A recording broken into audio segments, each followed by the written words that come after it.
Morning, morning, morning. Good morning. Good morning to you. Time for us to talk HR with HRMAB. Ladies and gentlemen, gather around. Whether you're a supervisor or you're a practitioner of HR, then you need to pay close attention to the question, what type of data is HR concerned about and concerned with? And so joining us as we take a look at this subject is Shane Howell, who is the Director of Human Resources Strategies, and with him is Paula Walcott, Vice President of Human Resources. Good morning, both of you. Good morning. Good morning, Pearson. Indeed. Paula, let me be the first. Happy International Women's Day to you. Thank you very much. I got there Happy before. International Women's Day for all the women across. Well done. I got there before Shane, right? Yes, You yesterday. Indeed.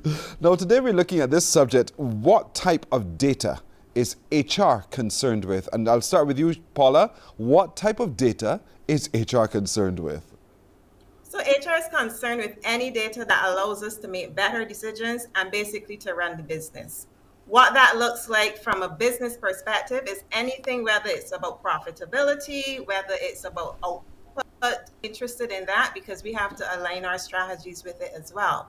But specifically from the data that HR manages directly, we'll be concerned with things like if it's a manufacturing environment, if there are any safety incidents, if there are near misses, that's the kind of data we'll look at. And in other environments, we're looking at things like recruitment data. So how long does it take us to fill roles? Which roles are we turning over more often? We look at data related to performance. How many people who are rated highly are being promoted when we have opportunities opening up in the business? We look at things like absenteeism as well. So anything at all in the business that allows us to make better decisions and run the business better is what we're concerned with. And that's the whole point, to use the data to help make better decisions. And it's much more determining how many vacation days you're due and how many sick days you took.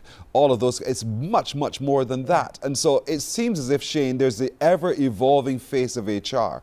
And in particular now, given everything that's happening, access to this data is going to be absolutely critical. So talk to me a little bit about what advice would you give to HR practitioners in terms of being able to gather the data and assimilate that data? Okay. Well, Cindy, you go ahead of me before. Let me just say Happy International Women's Day to all the women out there.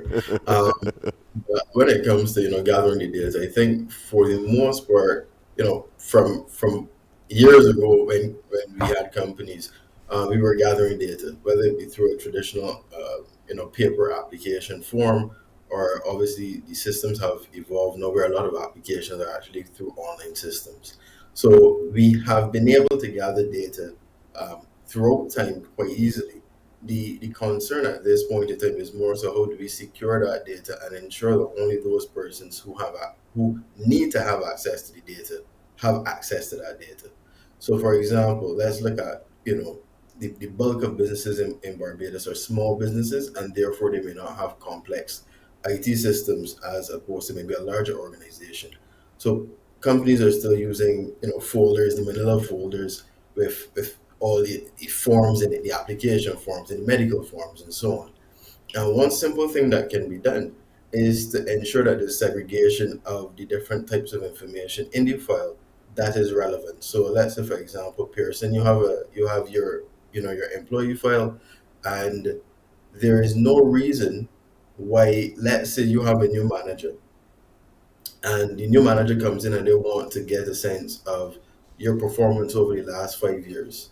Because they just want to get a sense, how Pearson is performing and so on, and that's perfectly fine. So they need access maybe to your performance reviews. They may need access to your attendance records, but they may not, for those purposes, need access to your medical file, let's say, that may have something that is more detailed on your medical history. So what can be done is to actually have separate subfolders for an individual so that you can segregate and have medical records here, personal information there, performance review information there, where then I can separate and ensure that only those persons who need to have access to the relevant data has that access. In more complex IT systems, It means that those companies by default can set permissions to ensure that only certain people have access to certain things. And then beyond that, when it comes then to being able to use that information to make informed decisions, persons have the information as per the Data Protection Act, have the information to make those decisions, but they only have as much information as they need um, to do what they need to do, as Paul would have been essentially outlining. Indeed, and so Paula, this information that Shane just aptly put together beautifully in the folders and how it's important to mine that data, it has value. And so how do we convince HR practitioners to see it, to be that a valuable asset to sit at the table, to be able to leverage? So the thing with the data is using it and using it well, as you said, to create that value. What the data tells us when we look at it is it gives us insights about whether the strategies and the goals are actually being successful.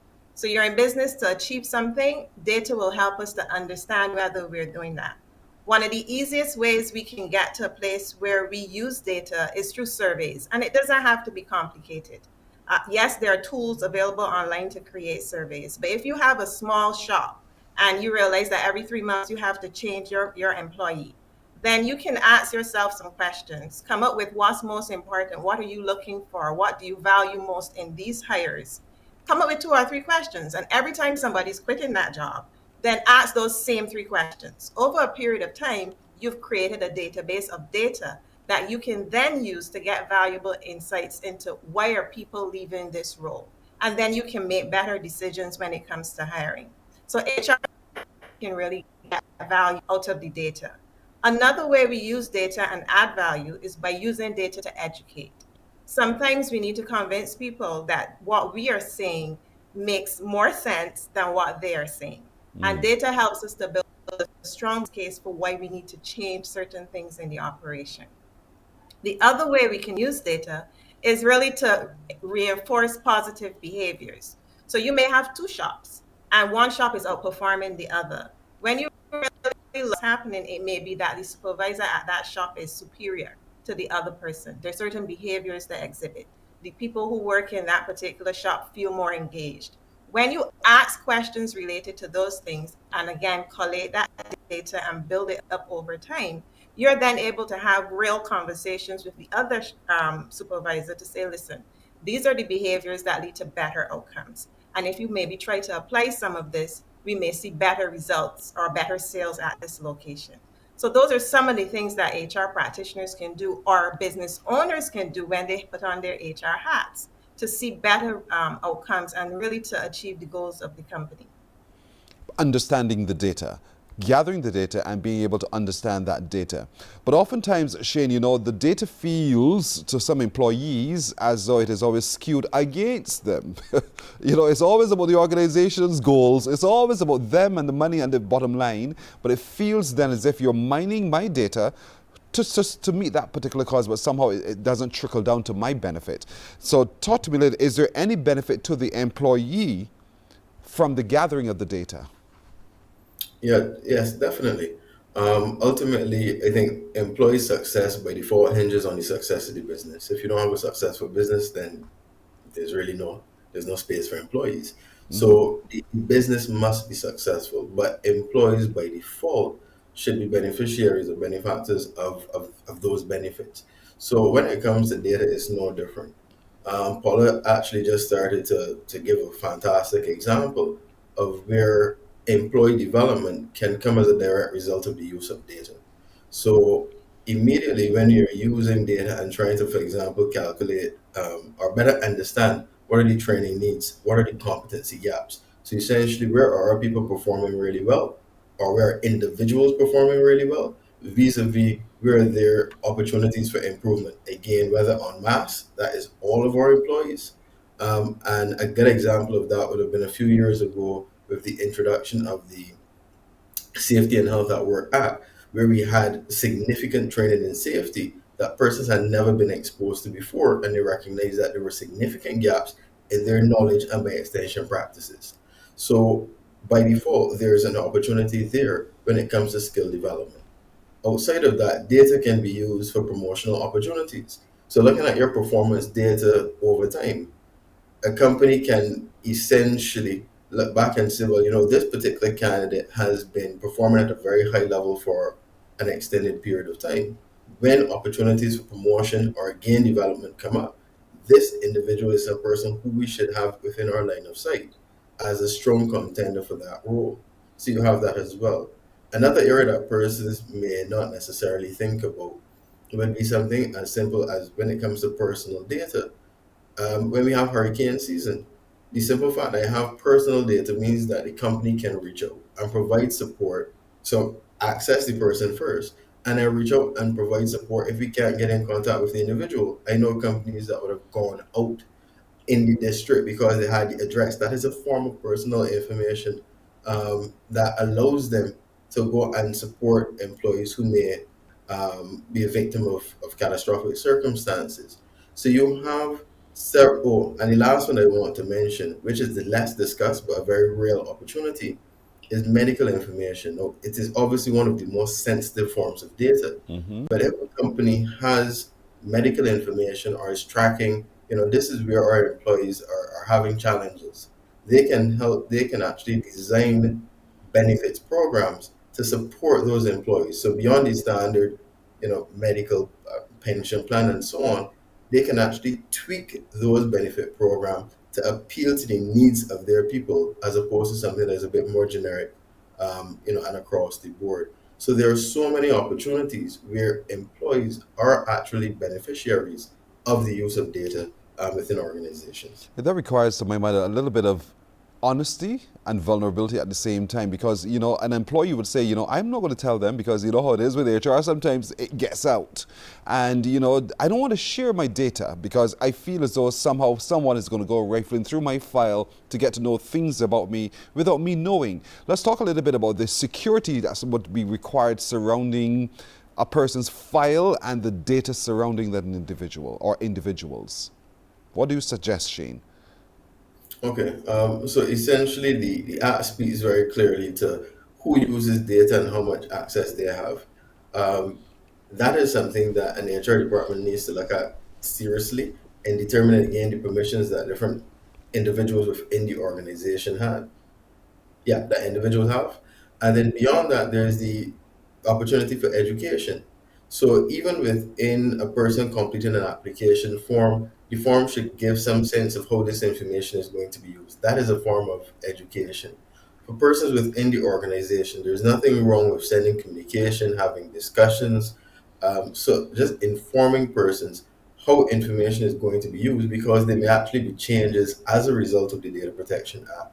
And therefore, it would be wise for organizations to say, well, guys, these are the things that we're going to be putting in place to protect your data, and this is how we intend to use your data going forward. So I think education is one of the strongest and potentially one of the most strategic tools that an organization has, in its toolkit, so to speak, Mm-hmm. to be able to assure persons that their information will be secured. And then obviously by that, whether it be IT to have the requisite infrastructure, so working with the IT team to ensure that there are the necessary firewalls and so on, or again, if you have a paper-based system, simply making it clear who has the key to the particular filing cabinet, have you segregated the files so that everybody can't see everything. So there are those things that the company has to do from an infrastructural standpoint, but then the communication helps to give employees the assurance that the information will be used in the correct way. And where there are breaches, then obviously there needs to be action taken, even if that action is against management, HR, or whoever may be responsible. Indeed. And so, Paula, I'm listening to all of this, and I can hear some HR departments saying, but there are never enough of us. HR departments never seem to have enough people to manage all that is required of them, because sometimes they're so bogged down in listening to the complaints and concerns of employees that they don't have time to get on with the other bits of work. Sometimes the boss is requiring something of them, and they don't have time to get on to a lot of this tracking of data that you're talking about. So, in a very practical way, how do you begin to respond to members who are watching this morning who are saying, but I hear you guys, it makes a lot of sense, but I don't have the time to do all of this that you're asking me to do? What do you say to them today, Paula? I say baby steps. The first thing is to acknowledge how valuable data is. And having data can actually make your life a little easier.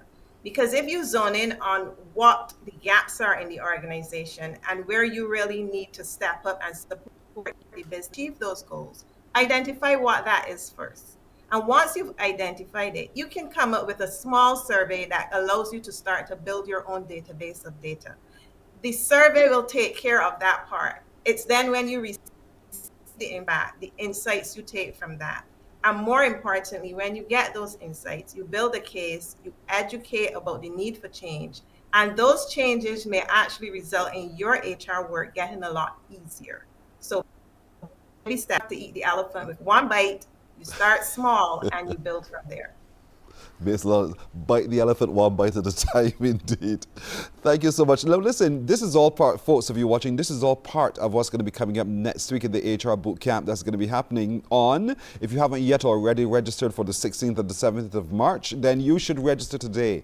Go to the website HRMAB.org.bb and register. There are several pillars that will be tackled over those couple days, but there are great opportunities for you to build up and to take it one step at a time, at the same time to be able to develop your strategy through HR and to benefit from the resources that will be afforded you through the boot camp as well. I want to thank you, Shane Howell, Director of Human Resources Strategies, and Paula Walcott, Vice President of Human Resources as well, for joining us this morning to talk HR with HRMAB and to talk HR with our crew and everyone else watching as well. Thank you very much for joining us. Thank you so much. You're welcome. You're welcome indeed. Have a great day. And don't forget, as I always say, membership brings benefits. You can join HRMAB at any time. You can join them today. HRMAB.org.bb, the website to which you go and join. But join for the boot camp and you will see the benefits immediately. Morning, morning, morning. Good morning. Good morning to you.